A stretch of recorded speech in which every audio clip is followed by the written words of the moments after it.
오늘은 고향을 찾는 나그네 인생길이라는 제목으로 히브리서 11장 13절로 16절의 말씀으로 오늘 말씀을 전합니다. 지난 여름은 더웠기만 한 것이 아니라 가물어 가지고 아주 어려움이 많았고, 전국의 저수지가 바닥이 드러나고 농작물, 과수, 또 채소 여러 가지로 가뭄 때문에 어려움이 많았다고 그래요. 그런데 이번 추석 연휴를 마치면서 아주 전국적으로 비가 많이 내려서 해갈이 되고, 남부 지역은 폭우가 많이 쏟아져서 피해도 많이 생겼다고 그래요. 이렇게 가물었던 땅에 단비를 주시는 하나님의 은혜가 여러분의 심령에도 함께 하기를 축원합니다. 오늘 우리가 교독한 시편 65편에 보면 이렇게 말씀했어요. 땅을 돌보사 물을 대어 심히 윤택하게 하시며 하나님의 강에 물이 가득하게 하시고, 이같이 땅을 예비하신 후에 그들에게 곡식을 주시나이다. 주께서 밭고랑을 물을 넉넉히 대사 그 이랑을 평평하게 하시며, 또 단비로 부드럽게 하시고 그 싹에 복을 주시나이다. 주의 은혜로 한 해를 관씌우시니 주의 길에는 기름방울이 떨어지며 들의 초장에도 떨어지니 작은 산들이 기쁨으로 띠를 띄었나이다. 초장은 양떼로 옷 입었고 골짜기는 곡식으로 덮여졌으며 그들이 다 즐거이 외치고 또 노래하나이다. 참 아름다운 이러한 풍성한 가을을 노래하는 것 같은 시편입니다. 여러분도 심령이 이 풍요로운 결실의 계절에 은혜로 충만하기를 축원합니다. 여러분, 가물어 메마른 땅이 갈라지고 식물이나 곡식이 메마른 걸 보면 답답하잖아요. 여러분 심령도 메마른 심령 되지 말고 은혜가 충만한 심령이 되시기를 바랍니다.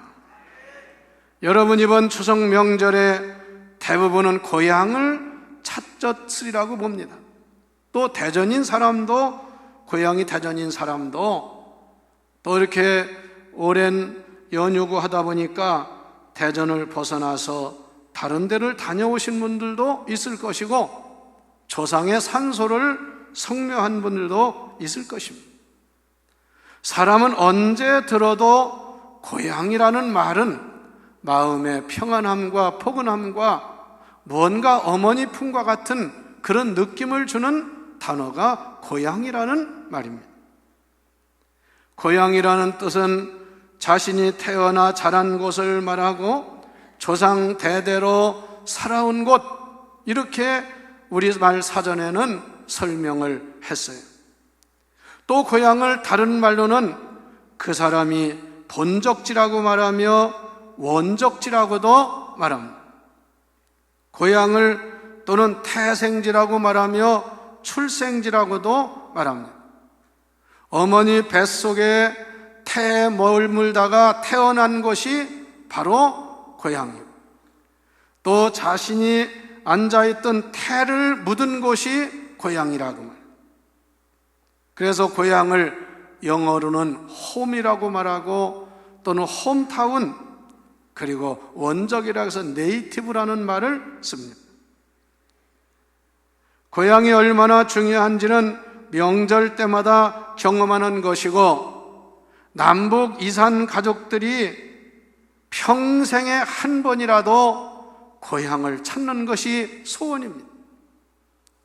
그래서 지금은 닫혔지만 남북 이산 가족 상봉하는 그런 프로그램이 있을 때에 많은 사람들이 신청을 해서 아무나 갈 수 있는 게 아니죠. 이제는 거의 다가 고령자가 되어서 70 아니라 80, 90세가 돼요.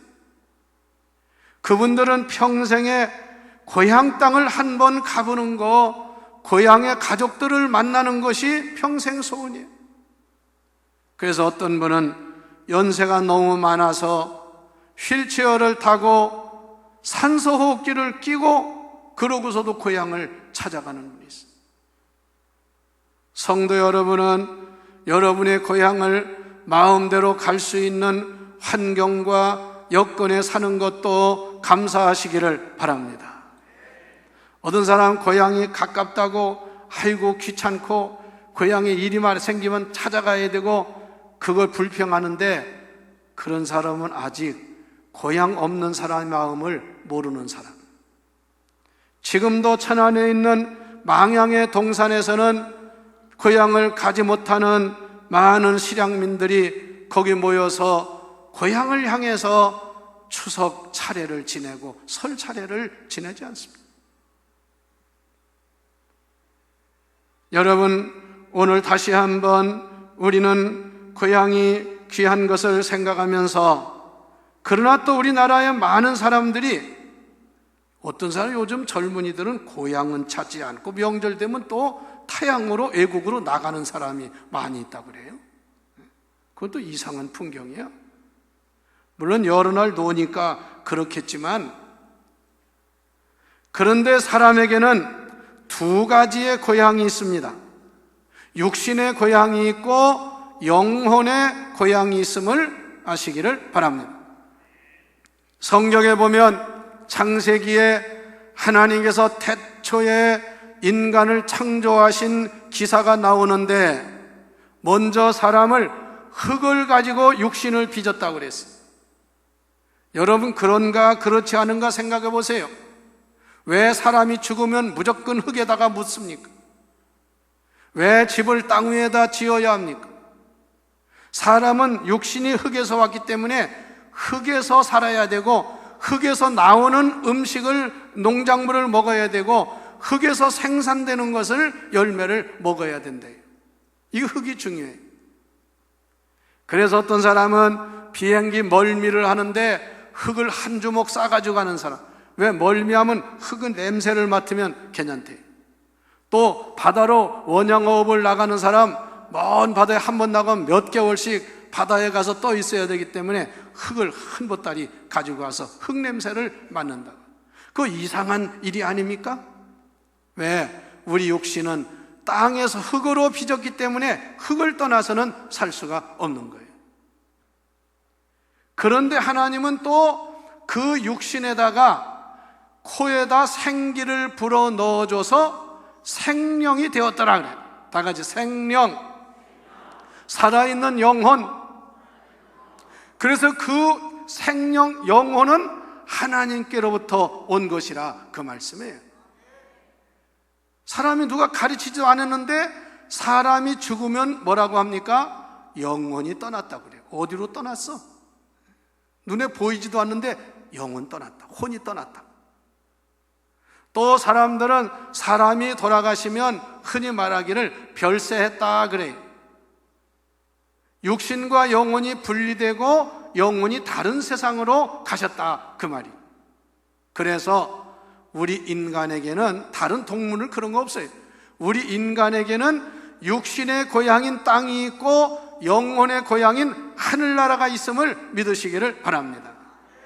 그런데 많은 사람들이 육신의 고향 땅에만 관심이 있고 땅에만 사는 것만 중요시하지 영혼의 고향에 대해서 무관심한 사람이 많다고 말이에요. 오늘 명절을 여러분 보내고서 잘 기억하세요. 이 땅의 고향도 중요하지만 이 땅의 고향은 잠시고 영원한 하늘나라, 영혼의 고향이 있고 중요한 것을 아시기를 바랍니다.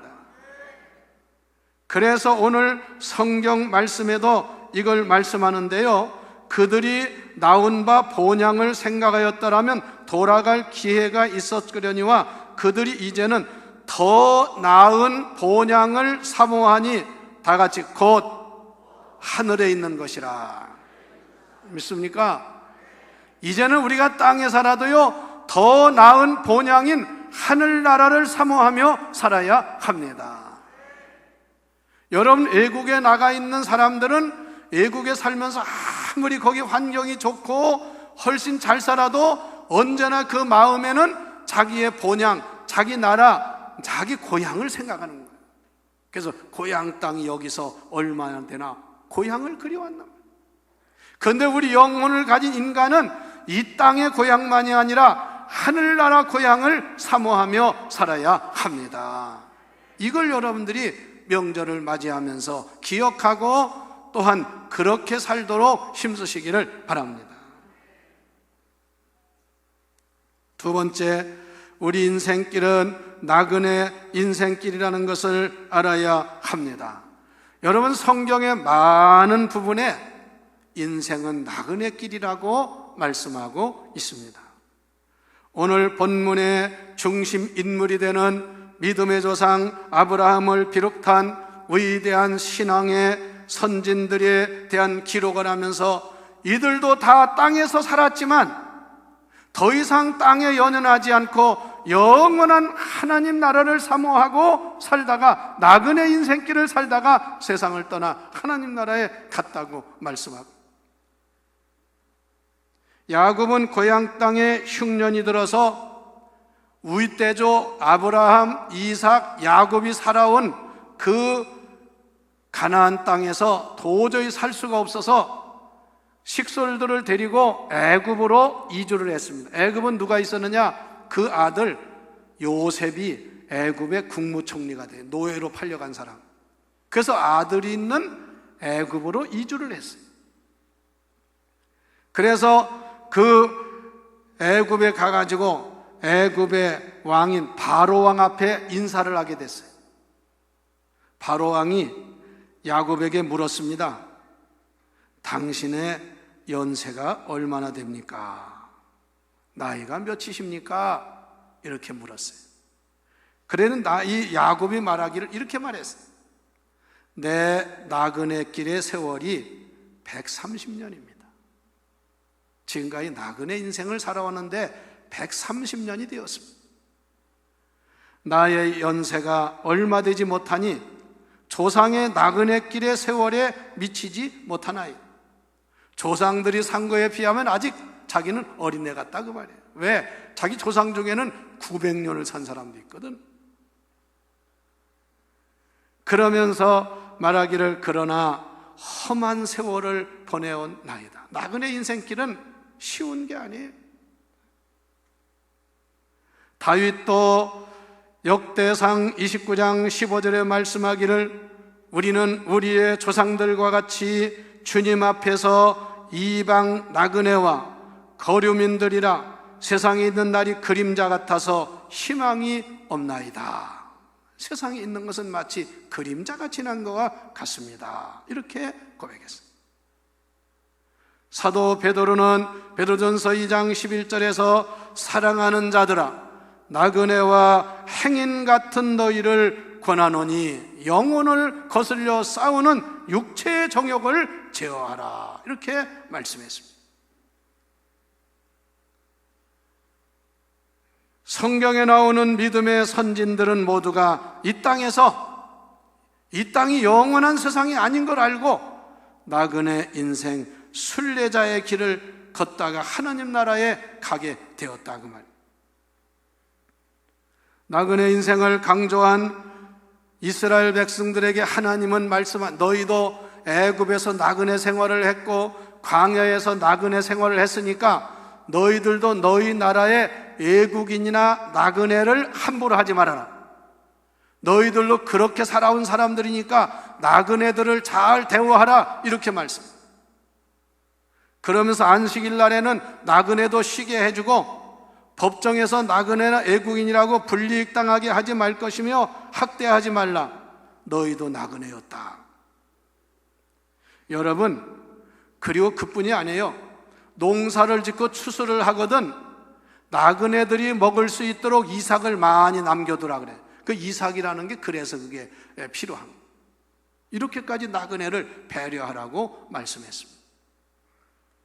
예수님도 나그네 인생의 교훈을 말씀하시면서 중요한 교훈을 마태복음 25장 35절부터 말씀했습니다. 마지막 심판할 때 구원받은 양의 무리와 구원받지 못한 염소의 무리를 둘로 나눈다고 했는데, 양의 무리에 속한 사람들에게 예수님이 말씀하십니다.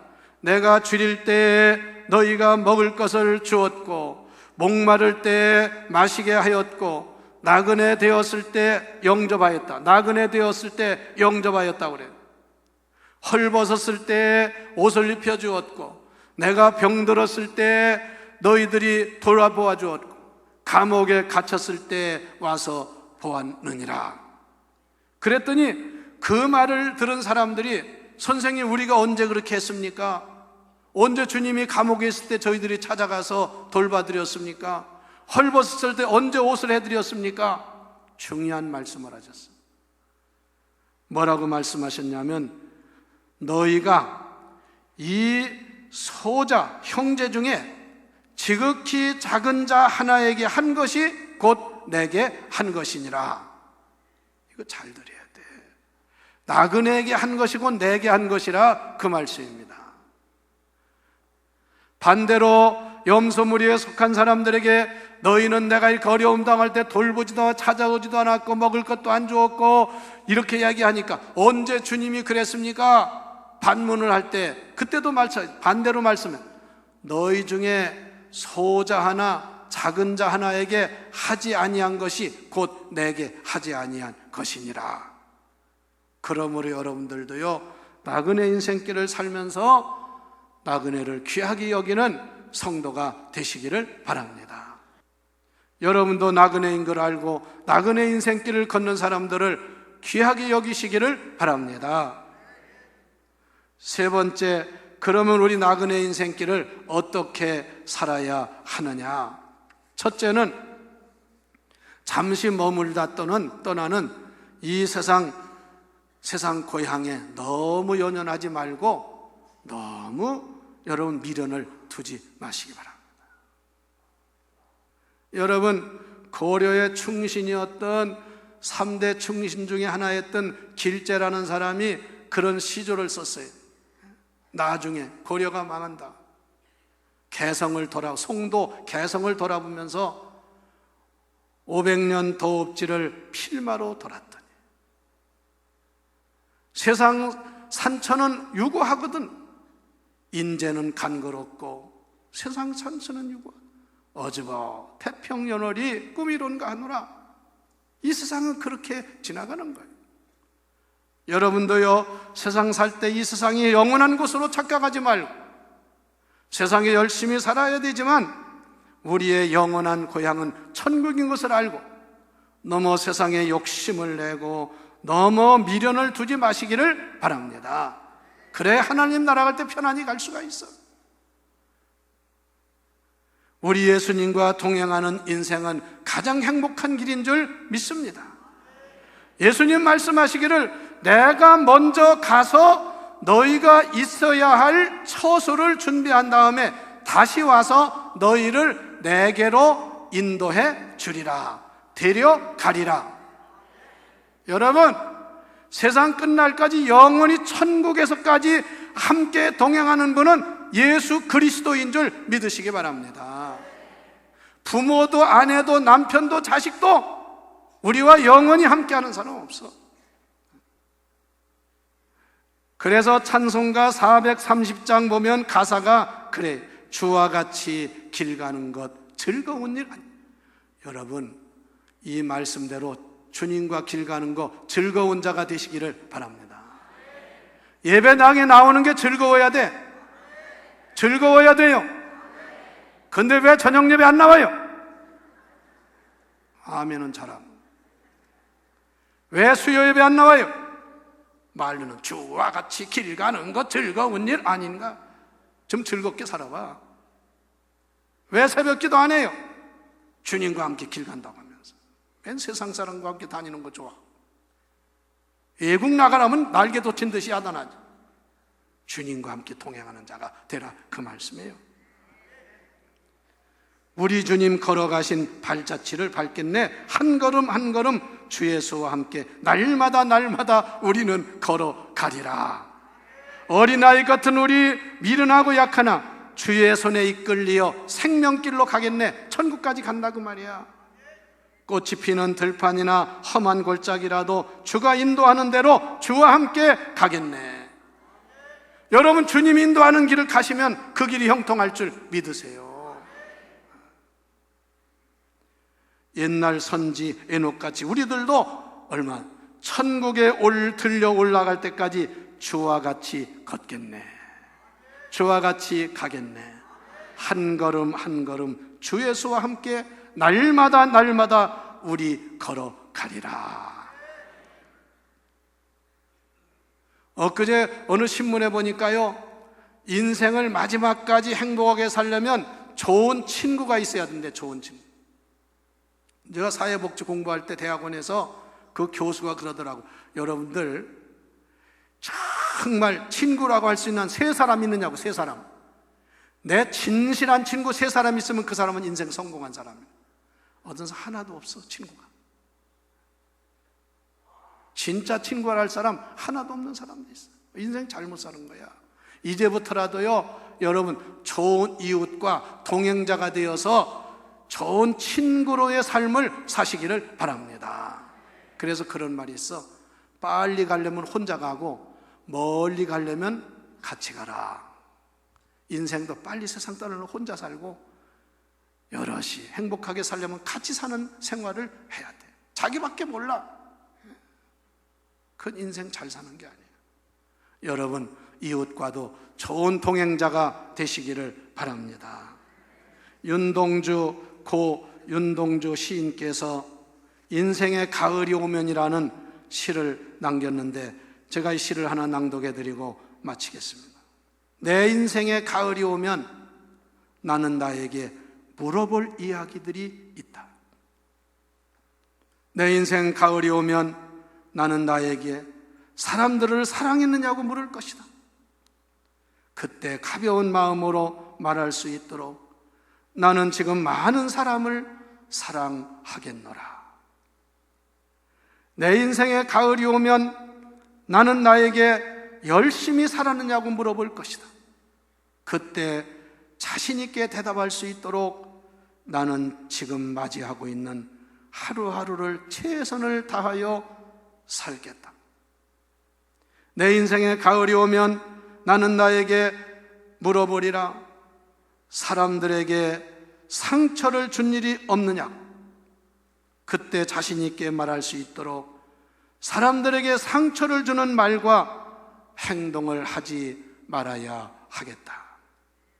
내 인생의 가을이 오면 나는 나에게 삶이 아름다웠냐고 물어볼 것이다. 그때 기쁘게 대답할 수 있도록 내 삶의 날들을 기쁨으로 아름답게 가꾸어 가야 하겠다. 내 인생의 가을이 오면 나는 나에게 어떤 열매를 얼마만큼 맺었느냐고 물을 것이다. 그때 자랑스럽게 말할 수 있도록 내 마음밭에 좋은 생각과 씨를 뿌려놓고 좋은 말과 좋은 행동의 열매를 부지런히 키워야 하겠다. 이 가을에 여러분을 돌아보면서 나그네 인생길 가치 있게 보람 있게 후회하지 않도록 살아가는 지혜로운 하나님의 자녀가 다 되기를 축원합니다.